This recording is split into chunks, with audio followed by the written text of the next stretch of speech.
a kid, you get asked this one particular question a lot. It really gets kind of annoying. What do you want to be when you grow up?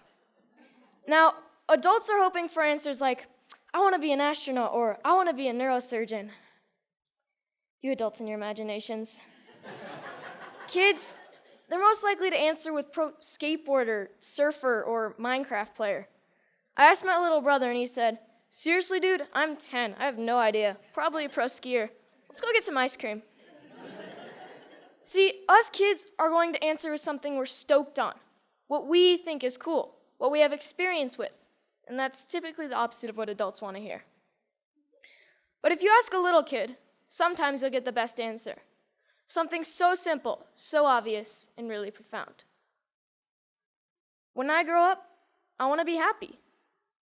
For me, when I grow up, I want to continue to be happy, like I am now. I'm stoked to be here at TEDx. I've been watching TED videos for as long as I can remember, but I never thought I'd make it on stage here so soon. I just became a teenager, and like most teenage boys, I spend most of my time wondering, how did my room get so messy all on its own? Did I take a shower today? And the most perplexing of all, how do I get girls to like me? Neuroscientists say that the teenage brain's pretty weird. Our prefrontal cortex is underdeveloped, but we actually have more neurons than adults, which is why we can be so creative and impulsive and moody and get bummed out. But what bums me out is to know that a lot of kids today are just wishing to be happy, to be healthy, to be safe, not bullied, and be loved for who they are. So it seems to me when adults say, what do you want to be when you grow up? They just assume that you'll automatically be happy and healthy. But maybe that's not the case. Go to school, go to college, get a job, get married, boom. Then you'll be happy, right? We don't seem to make learning how to be happy and healthy a priority in our schools. It's separate from schools. And for some kids, it doesn't exist at all. But what if we didn't make it separate? What if we based education on the study and practice of being happy and healthy? Because that's what it is, a practice, and a simple practice at that. Education is important, but why is being happy and healthy not considered education? I just don't get it. So I've been studying the science of being happy and healthy. It really comes down to practicing these 8 things: exercise, diet, nutrition, time in nature, contribution, service to others, relationships, recreation, relaxation and stress management, and religious or spiritual involvement. Yes, got that one. So these 8 things come from Dr. Roger Walsh. He calls them therapeutic lifestyle changes, or TLCs for short. He's a scientist that studies how to be happy and healthy. In researching this talk, I got a chance to ask him a few questions like, do you think that our schools today are making these 8 TLCs a priority? His response was no surprise. It was essentially no. But he did say that many people do try to get this kind of education outside of the traditional arena, through reading and practices such as meditation or yoga. But what I thought was his best response was that much of education is oriented, for better or worse, towards making a living rather than making a life. In 2006, Sir Ken Robinson gave the most popular TED Talk of all time, Schools Kill Creativity. His message is that creativity is as important as literacy, and we should treat it with the same status. A lot of parents watch those videos. Some of those parents, like mine, counted it as one of the reasons they felt confident to pull their kids from traditional school, to try something different. I realize I'm part of this small but growing revolution of kids who are going about their education differently. And you know what? It freaks a lot of people out. Even though I was only 9 when my parents pulled me out of the school system, I can still remember my mom being in tears when some of her friends told her she was crazy and it was a stupid idea. Looking back, I'm thankful she didn't cave to peer pressure, and I think she is too. So out of the 200 million people that have watched Sir Ken Robinson's talk, why aren't there more kids like me out there? Shane McConkey is my hero. I loved him because he was the world's best skier. But then one day I realized what I really loved about Shane. He was a hacker. Not a computer hacker. He hacked skiing. His creativity and inventions made skiing what it is today, and why I love to ski. A lot of people think of hackers as geeky computer nerds who live in their parents' basement and spread computer viruses. But I don't see it that way. Hackers are innovators. Hackers are people who challenge and change the systems to make them work differently, to make them work better. It's just how they think. It's a mindset. I'm growing up in a world that needs more people with the hacker mindset. And not just for technology. Everything is up for being hacked, even skiing, even education. So whether it's Steve Jobs, Mark Zuckerberg, or Shane McConkey, having the hacker mindset can change the world. Healthy, happy, creativity, and the hacker mindset are all a large part of my education. I call it hack schooling. I don't use any one particular curriculum, and I'm not dedicated to any one particular approach. I hack my education. I take advantage of opportunities in my community and through a network of my friends and family. I take advantage of opportunities to experience what I'm learning, and I'm not afraid to look for shortcuts or hacks to get a better, faster result. It's like a remix or a mashup of learning.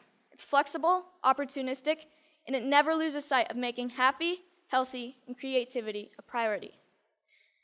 And here's the cool part, because it's a mindset, not a system. Hack schooling can be used by anyone, even traditional schools. So what does my school look like? Well, it looks like Starbucks a lot of the time. But like most kids, I study a lot of math, science, history, and writing. I didn't used to like to write because my teachers made me write about butterflies and rainbows, and I wanted to write about skiing. It was a relief when my good friend's mom started the Squaw Valley Kids Institute, where I got to write through my experiences and my interests, while connecting with great speakers from around the nation, and that sparked my love of writing. I realized that once you're motivated to learn something, you can get a lot done in a short amount of time, and on your own. Starbucks is pretty great for that. Hacking physics was fun. We learned all about Newton and Galileo, and we experienced some basic physics concepts like kinetic energy through experimenting and making mistakes. My favorite was the giant Newton's cradle that we made out of bowling balls, I think. No, bocce balls. We experimented with a lot of other things like bowling balls and even giant jawbreakers. Project Discovery's ropes course is awesome and slightly stressful. When you're 60 feet off the ground, you have to learn how to handle your fears, communicate clearly, and most importantly, trust each other. Community organizations play a big part in my education. At High Fives Foundation's Basics program, Being Aware and Safe in Critical Situations, we spent a day with the Squaw Valley Ski Patrol to learn more about mountain safety.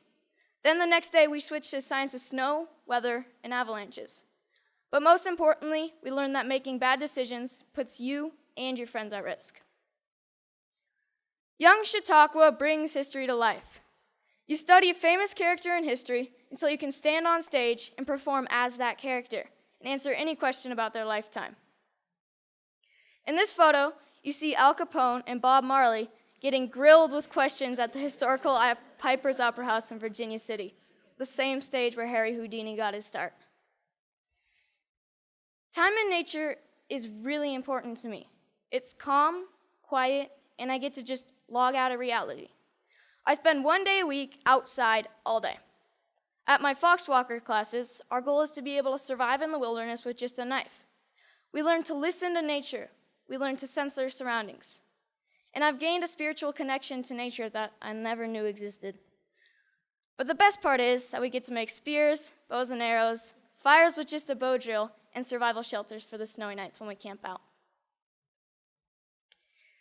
Hanging out at the Moment Factory, where they hand make skis and design clothes, has really inspired me to one day have my own business. The guys at the factory have showed me why I need to be good at math, be creative, and get good at sewing. So I got an internship at Big Truck Brand to get better at design and sewing. Between fetching lunch, scrubbing toilets, and breaking their vacuum cleaner, I'm getting to contribute to clothing design, customizing hats, and selling them. The people who work there are happy, healthy, creative, and stoked to be doing what they're doing. This is by far my favorite class. So this is where I'm really happy, powder days. And it's a good metaphor for my life, my education, my hack schooling. If everyone skied this mountain, like most people think of education, everyone would be skiing the same line, probably the safest, and most of the powder would go untouched. I look at this and see 1,000 possibilities. Dropping the cornice, shredding the spine, looking for a tranny from cliff to cliff. Skiing to me is freedom, and so is my education. It's about being creative, doing things differently. It's about community and helping each other. It's about being happy and healthy among my very best friends. So I'm starting to think I know what I might want to do when I grow up. But if you ask me, what do I want to be when I grow up? I'll always know that I want to be happy. Thank you.